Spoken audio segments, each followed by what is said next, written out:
1에서 13절 말씀 다 찾으신 걸로 알고 봉독을 하겠습니다.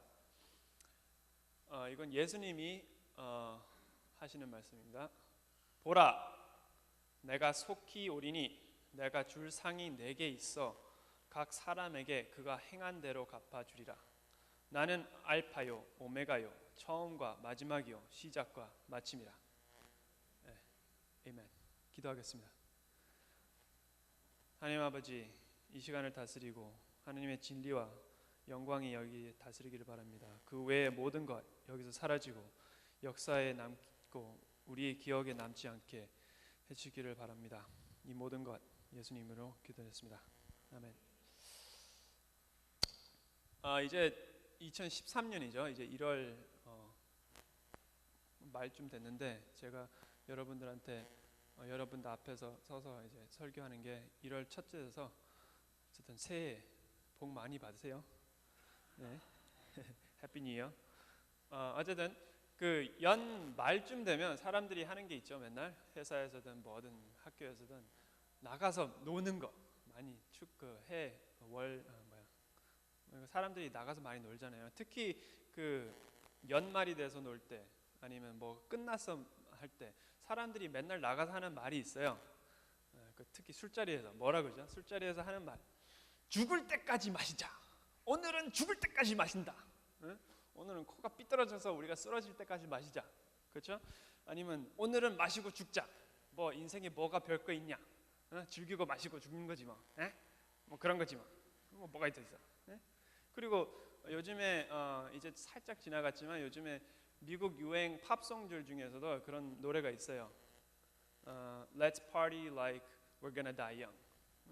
그런 말이 한국말로 말하면 우리가 젊어서 죽을 것처럼 놀자. 그러니까 말은 지금 놀지 않으면 언제 노냐. 뭐 그런 말이죠. 이런 말이 많아요. 인생 살다 보면 사람들이 이런 말 거의 맨날 매주 해요. 놀 때마다 이런 말을 하고 막 신나게 놀기 위해서는 이런 말을 하는데.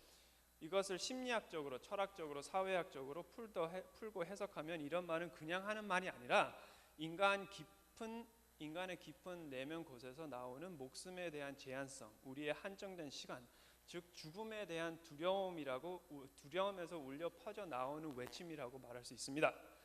이런 말 뒤에서는, 다른 말로 말하는 이런 말 뒤에서는 바로 인생의 허무주의가 있다는 것이에요. 인생의 허무주의. 여러분도 많이 아시는 분 계시겠지만 유명한 연극이 있어요. Waiting for Godot. 가도를 기다리는 연극이었죠. Waiting for Godot. 그런 있는데 그 연극은 세뮤얼 베켓이라는 유명한 사람이 지었는 곡이고 이 연극 안에서는 Vladimir and Estragon이라는 두 명의 사람들이 가도라는 사람을 기다려요. 근데 둘 다 가도가 누군지도 몰라. 가도가 솔직히 사람인 줄도 아무도 몰라. 근데 마냥 기다리는 거예요. 그래서 연극 전체는 그냥 이렇게 의자 앞에 놓고 그냥 사람들이 거기 앉아서 마냥 기다리는데 그 기다리는 시간에서 이야기도 하고 자기도 하고 싸우기도 하고 운동도 하고 게임도 하고 자살까지 의논을 합니다. 그 연극 자체가 그래요.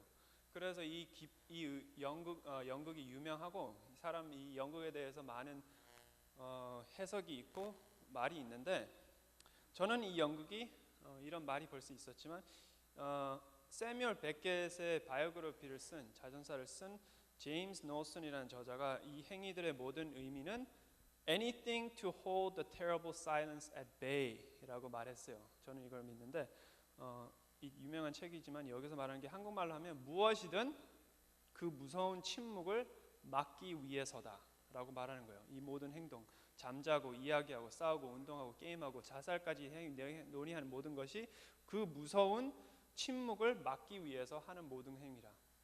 저도 이 연극을 볼 때 인간의 삶을 말해준다고 해요. 말하는 것 같습니다. 인간이란 동물은 정신과 영혼과 그런 것들을 가진 육체로서의 동물로서 자신의 끝을 인식하고 그 끝을 두려워하고 기다리면서 무엇이든 그 무서운 침묵을 막기 위해서 합니다. 인간이란 삶을 보면 그런 것이에요. 죽음을 기다리면서 그 기다림과 끝을 이 의미를 주기 위해서 인간들은 진짜 많은 짓을 합니다. 많은 철학가와 시인가 그리고 평범한 사람들이 이 살아가면서 그 노력을 하고 했었고 지금까지도 하고 있어요. 의미를 주기 위해서, 의미를 부여하기 위해서, 의미가 없는 곳 같은 데에서 그 삶 안에 의미를 부어 넣기 위해서 많은 노력을 합니다. 그래서 인간은 이름을 남기려고 하고 자손의 역사와 기록을 남기려고 하고 많은 것을 세우려고 해요. 조상 숭배, 건물을 짓는 거, 기념관, 동상 세우는 거, 책을 쓰는 거, 기록을 남기는 거, 철학 같은 걸 찾고 종교를 세우고 돌을 닦고 그런 모든 것, 이런 모든 것은 죽음을 어떻게 이길 수 있냐, 다가올 죽음을 어떻게 이길 수 있냐, 그런 많은 노력입니다. 그러나 이 많은 노력들은 끝에 오직 더 큰 실망만 가져옵니다. 건물과 동상들은 무너지고 역사는 잊어지고 철학과 종교들은 우리 인간이 저지른 악행들을 설명할 수도 없고 거기서부터 구원을 줄 수도 없습니다. 그 철학들이 우리한테 가르쳐 준 것은 그것이에요. 우리 철학으로서는 이 인생의 의미를 줄 수 없다. 그래서 동양에서는 서양 철학의 끝은 허무주의라고 말해요. 왜냐하면 인간이 자기 머리로 생각해본 끝에는 아무것도 없다는 거예요. 의미 없다. 인생에 사는 건 사는 것뿐이야. 사실상 그래요. 저도 사실상 한 번 살고 죽는 거 무슨 의미가 중요해요? 이름 남기는 게 뭐가 중요합니까? 동상을 남기는 게 뭐가 중요합니까? 한 번 살고 죽는 거 뭐가 중요해요? 내일 죽을 터이니 먹고 마시자. 이게 진리입니다. 인생의 삶에서 한 번 죽고 사는 거기 때문에 이 말이 제일 맞지 않나요? 어차피 짧고 허무한 인생, 마시고 먹고 즐기는 것이다. 이것이 지혜일 수 있습니다. 저는 솔직히 제가 기독교인이 아니었으면 거의 이 세상에서 제일 악랄한 사업자이고 숨어서 제일 타락한 짓을 하는 정치자, 아니면 제일 잘 노는 탕자였을 거예요. 왜냐? 착한 일을 해서 뭐예요? 한 번 살고 죽는 거. 착한 일을 왜 합니까? 왜 해요?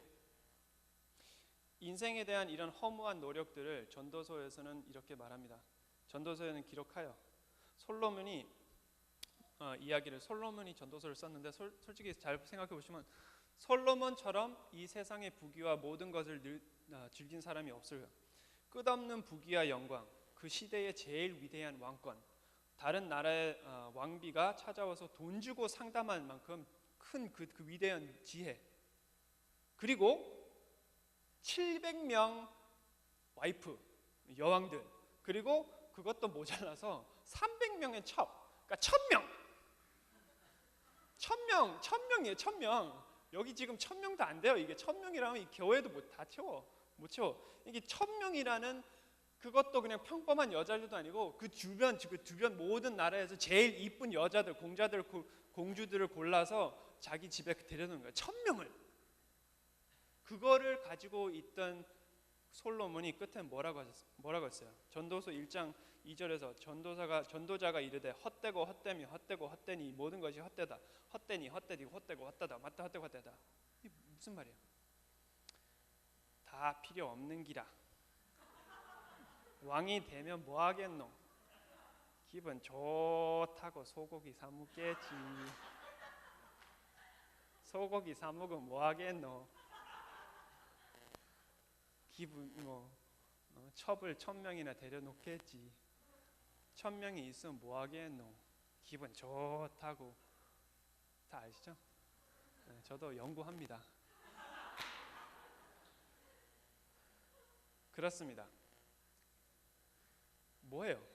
이게 전도사가 말한 것처럼 모든 이 전도서 솔로몬이 말하는 것도 그 어르신이 말한 것도 인생 끝에는 아무것 다 필요 없다는 거예요. 이 인생은 진짜 허무하다. 그래서 많은 사람들은 인생의 무의미를 느끼고 허탈하고 인생을 살기 때문에 죽기 않기 때문에 살아가는 사람들이 이 세상에 꽉 차 있습니다. 그런 삶 끝에 사는 것을 막막하고 어려움이 인생 살아나가는 게 더 죽는 것보다 더 어려울 때, 죽는 두려움보다 더 클 때 사람들은 삶을 포기하거나 그냥 막 살고 아니면 자살까지 갑니다. 인생의 의미가 없기 때문에 죽는 두려움보다 살아나가는 게 더 힘들 때 사람들은 포기하고 자살을 하는 것입니다. 이렇게 사람들은 죽음을 기다리면서 사는 것입니다. 의미 없는 삶에서 의미나 희망을 찾기 위한 몸부림이고 그 몸부림에 지친 포기의 축제입니다. 우리가 나가서 세상 밖에 나가서 교회 밖에 나가서 축제하는 것을 보면 그렇습니다. 죽을 때까지 마시자. 내일 죽을 터이니 그냥 마시고 즐기자. 그리고 죽어버리자. 뭐 또 있냐? 저는 진심으로 이것을 느꼈을 때 언제냐면 신촌 거리를 새벽 2, 3시 걸 때 그런 축제의 끝은 그 축제의 의미는 그 결과에서 볼 수 있어요. 새벽 2시, 3시 한번 걸어보세요. 한번 여러분들도 그럴 때 있겠지만 네? 착한 척 하지 맙시다. 네? 2, 3시 걸으면 길거리를 보세요. 이 사람들 축제하고 나서 축제의 결과가 뭡니까? 사람들이 쓰러져 있고 토하고 있고 자기 몸도 못 가려서 사람들한테 기대 있고 한편 제가 한 새벽 2, 3시 제일 추운 밤에 나갔는데 한 어떤 남자 같은 학생이 쭈그려 옷도 안 입고 거의 뭐 잠바도 안 입고 옆에 쭈그려져 있어요. 근데 옆에서 그냥 경찰서가 서 있는 걸 봤는데 아니 이게 뭐예요? 자기 인생에 대해서 얼마나 많이 포기했으면 자기 몸도 못 가릴 만큼 그렇게 마십니까? 이 세상에 나가선 이 세상은 의미를 찾기 위해서 사람들이 몸부림치지만 끝에서는 의미를 못 찾기 때문에 이렇게 사람들은 죽을 때까지 가는 것입니다. 내일 죽을 터이니 먹고 마시자. 고린도전서에서 나온 말입니다. 이건 어떤 연예인이나 뭐 그런 사람들이 한 말이 아니에요. 내일 죽을 터이니 먹고 마시자. 이건 고린도전서. 근데 잘 들으세요. 그냥 성경에서 뭐 그런 말 했으니 나가서 마시자. 그런 말 하지 마시고 고린도전서 15장 29절에서 32절 만일 죽을 자들이 도무지 다시 살아나지 못하면 죽은 자들은 위하여 세례를 받는 자들이 무엇을 하겠느냐 어찌하여 그들을 위해서 세례를 받느냐 또 어찌하여 우리가 언제나 위협을 무릅쓰리요 형제들아 내가 그리스도 예수 우리 주 안에서 가진 바 너희에 대한 나의 자랑을 두고 단연하오니 나는 날마다 죽노라 내가 사람의 방법으로 예배소에서 맹수와 더불어 싸웠다면 내가 무슨 의기 있으리요 죽은 자가 다시 살아나지 못하면 내일 죽을 터이니 먹고 마시자 하리라. Let us drink and eat and drink, for tomorrow we die. 내일 죽을 터이니 그냥 마시고 죽자. 어차피 부활도 없고 영생도 없으면 무슨 이유로 고생합니까? 인생 한 번 죽고 사는 거 왜 고생을 합니까? 하지만 but however yet 여기서 햄렛이 말한 there is the rub. 하지만 영생이 있고 부활이 있으면 그것이 끝이 아닙니다. 하나님이 살아계시고 영생도 부활도 있으면 이 세상의 모든 사람들은 자신들도 모르게 더 큰 죽음으로 나가고 있는 것입니다. 그리고 우리 스스로도 모르는 채 그렇게 나가고 있을 수도 몰라요. 제가 제일 지난 전우사님도 영화에 대해서 이야기하셨는데 제가 제일 좋아하는 영화는 글래디에이터즈예요. 그 한국 발음은 Gladiators 아시죠? 제가 제일 좋아하는 영화인데 아주 멋있잖아요. 네? 거기서 나오는 주인공 맥시머스가 거의 첫 장면에서 자기 군인들을 이끌고 말을 타고 뒤에서 공격하기 위해서 준비하고 있습니다. 거기서 하는 그 군인들한테 말을 전쟁 준비하기 전에 이야기를 하는데 거기서 하는 말 한마디가 저는 진짜 멋있었어요. 말을 타고 끝에 이런 말 해주죠. What you do in life echoes in eternity. What you do in life echoes in eternity. 한국말로 말하면 삶에서 니들이 살아서 하는 것은 영원히 울린다. 부활이 있고 영생이 있으면 우리가 살아서 하는 행동들은 영원 끝까지 퍼져나갑니다.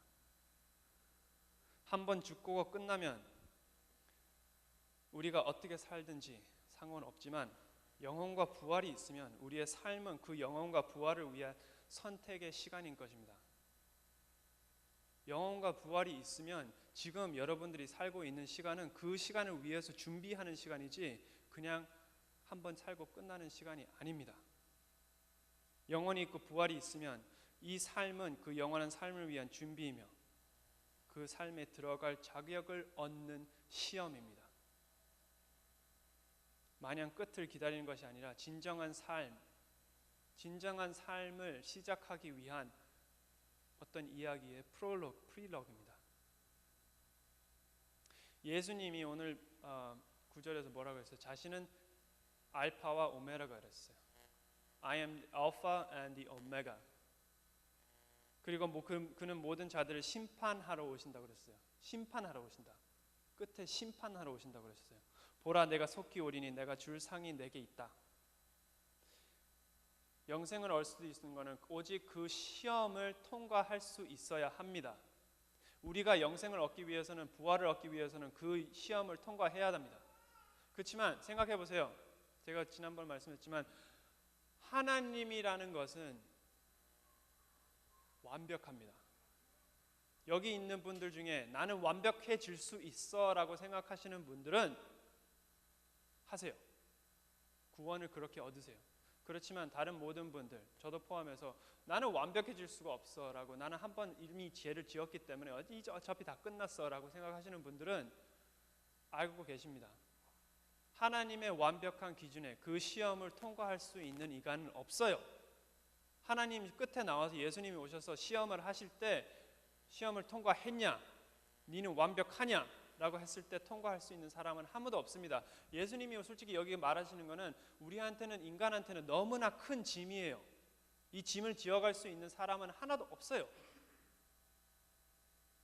그리고 다른 모든 종교들은 어떻게 합니까? 이 짐을 가지고 인간이 풀어나갈 수 있게 행위를 만들어내는 게 다른 종교들이에요. 1000명을 전도해라. 그럼 너는 구원을 받을 것이다. 메카로 가서 기도를 해라. 그럼 너희는 구원을 받을 수 있을 것이다. 이런 행위적인 것으로 인간은 스스로 위로를 하려고 합니다. 그렇지만 잘 생각해 보면 우리가 무슨 행동을 한다고 하나님이 받아줄까요? 완벽한 하나님 앞에 우리가 무슨 행동을 한다고 하나님이 그 시험을 통과할 수 있을까요? 그런 건 없습니다. 이 짐은 우리가 지어 나갈 수 있는 것이 아닙니다. 예수님은 그래서 우리에게 말하셨습니다. 마태복음 11장 18절, 수고하고 무거운 짐진 자들아 다 내게 오라. 내가 너희를 쉬게 하리라. 그리고 예수님이 말하는 게 나의 더 가벼운 짐을 너에게 주리라. 그가 우리에게 주실 짐은 육체적인, 경제적인, 정신적인, 사회적인 그런 짐일까요? 그런 짐을 우리한테, 그런 힘을 우리한테 주실까요? 예수님이 그런 힘을 우리한테 주실 수 있을까요? 잘 봅시다. 예수님 한 푼도 없고 결혼도 못하고 대를 이을 자손도 없었고 배신당하고 비난받고 조롱당하고 세상에서 제일 고통스러운 방법으로 십자가 매달려 죽으신 분이 우리의 짐을 걷어가시고 우리한테 쉬게 하신대요. 그리고 자기의 짐을 준대요. 여기 있는 분들 예수님의 십자가를 들고 가고 싶습니까? 실제적으로. 그러니까 그냥 영적인 거 빼면 한 푼도 없고 그렇게 죽고 싶어요? 개죽음같이? 이거는 아니에요. 예수님이 우리한테 힘을 주고 나의 짐은 더 가볍다고 말하셨을 때 그가 말하는 우리의 짐은 이 세상의 사람들이 모두 들고 사는 그 죽음에 대한 기다림입니다. 그 기대도 희망도 없는 무엇이든 그 무서운 침묵을 막기 위해서 살고 가는 그 침묵, 그 죽음으로 몰아가는 삶의 포기, 그리고 거기서 나오는 분노, 그것을 말하고 계십니다.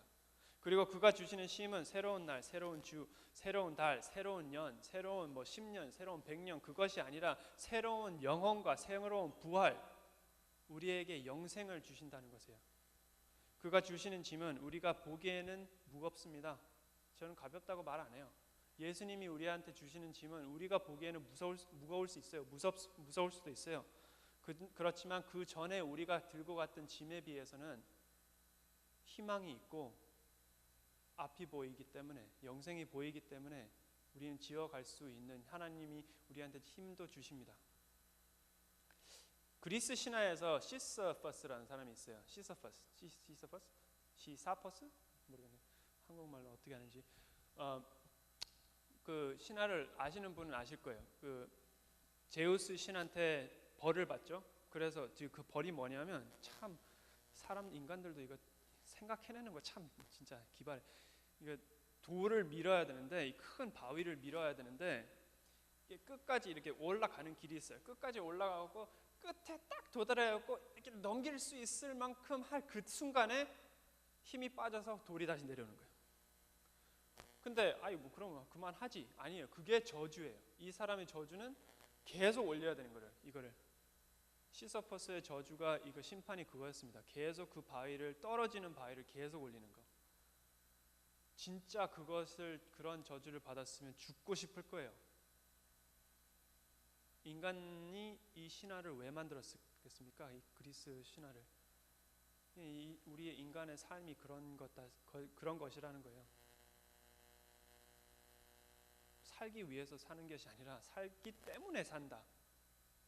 그렇지만 그 바위가 얼마나 무겁고 산이 얼마나 높다 그래도 조금씩이라도 움직일 수 있는 바위이면, 그리고 끝이 보이고 그 산을 넘겼을 때 우리는 영원한 영생이 있고 큰 부귀와 영광이 있다고 알면 그 바위는 들 수 있을 거예요. 우리는 앞이 보이고 끝이 보이고 저 앞에서는 진짜 나한테 영광이 온다는 그 희망을 가지고 바위를 움직였을 때는 우리는 갈 수 있습니다. 예수님이 우리한테 주신 것은 그 희망이에요. 인생을 살아나갈 때 똑같은 어려움이 있다 그래도 그 희망이에요. 끝에 있는 희망, 그 빛. 이 세상 모든 사람들은 빛이 없이, 목표가 없이 그냥 헤매이고 죽음을 따라가 빙글빙글 돌지만, 예수님은 우리한테 주신 것은 희망이에요. 그래서 복음입니다. 요한복음에서 예수님은 자신의 사역을 이렇게 설명하셨어요. 모세가 광야에서 뱀을 든 것 같이 인자도 들려 하리니 이는 그를 믿는 자마다 영생을 얻게 하려 하심이니라. 모세의 불뱀 사건 여러분들 다 아실 거예요. 뭐냐면 하나님이 그 심판을 하셔서 불뱀들이 막 떨어졌어요. 하늘에서 불뱀 하늘에서 막 뱀이 떨어져. 그래서 막 기어다니고 사람들 묻고, 물린 사람들은 죽는 거야. 이게 불뱀이라고 해서 불 할랄 타라오는 그런 불뱀이 아니라, 아시죠? 파이어 스네이크가 아니라 물면 죽는 그런 불뱀이에요. 저만 한국말 몰라서 이게 이상했나? 어쨌든 그랬는데, 제가 들어보면, 제가 생각해 보니까 바로 물고 바로 죽은 건 아닌 것 같아요. 바로 죽은 건 아닌 것 같은 게, 왜냐하면 그 모세의 하나님의 치유법이 무엇이었냐면, 이게 놋뱀을 세워라. 짝대기 위에 놋뱀을 만들어 놓고 그 뱀을 보는 사람들은 나을 거다. 그렇죠? 그래서 요즘 아직도 그 병원 심벌이 뱀이에요. 그게 거기서 나온 거예요. 어쨌든 그런데 여기 100명이 있을 때 놋뱀이 여기 딱 세워놓고 여기 보는 사람 다 산다 그러면 이거 참 간단하죠. 한 번에 딱 보면 끝인데, 이게 아니잖아요.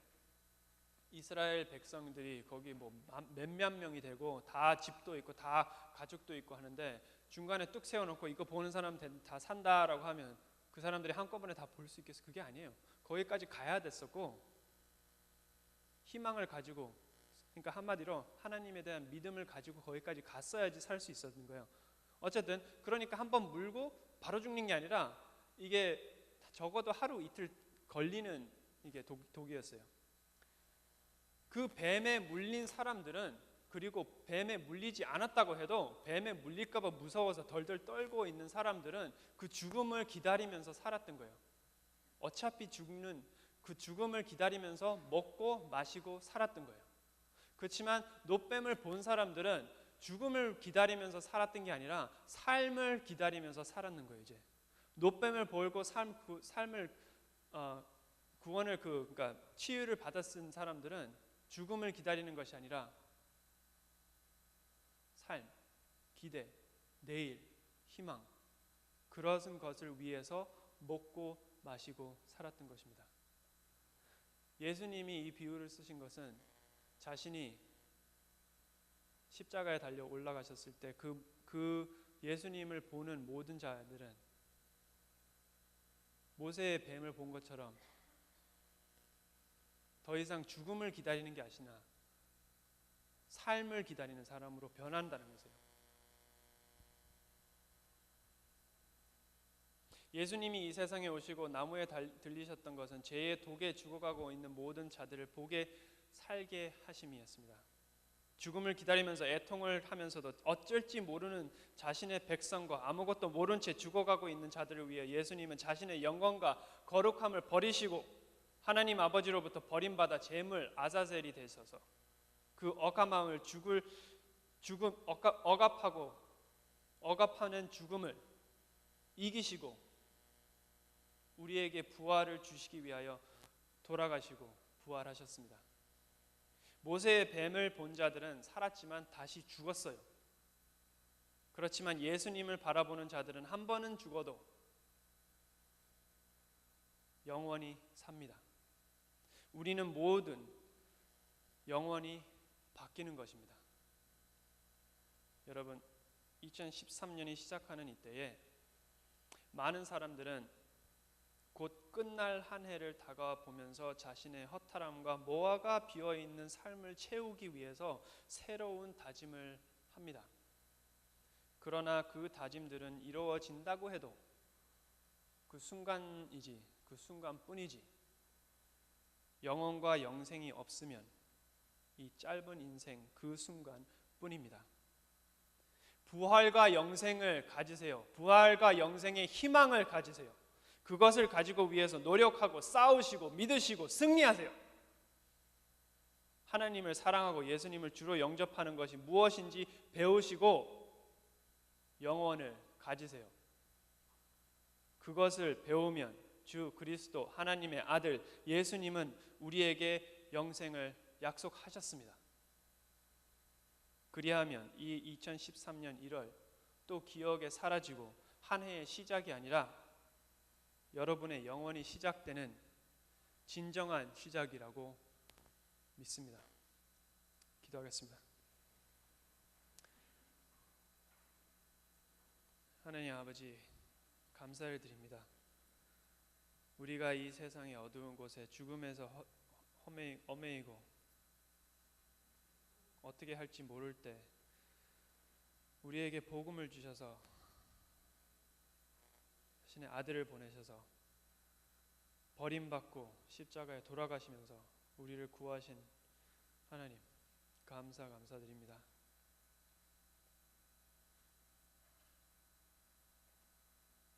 우리를 도와주셔서 그 구원을 얻게, 더 이상 헤매지 않게, 더 이상 의미 없는 삶을 살지 않게 우리를 도와주시기를 바랍니다. 사랑하고 우리를 더욱더 사랑하는 하나님, 영광 받으시고 이 모든 것 예수님의 이름으로 기도드렸습니다. 아멘.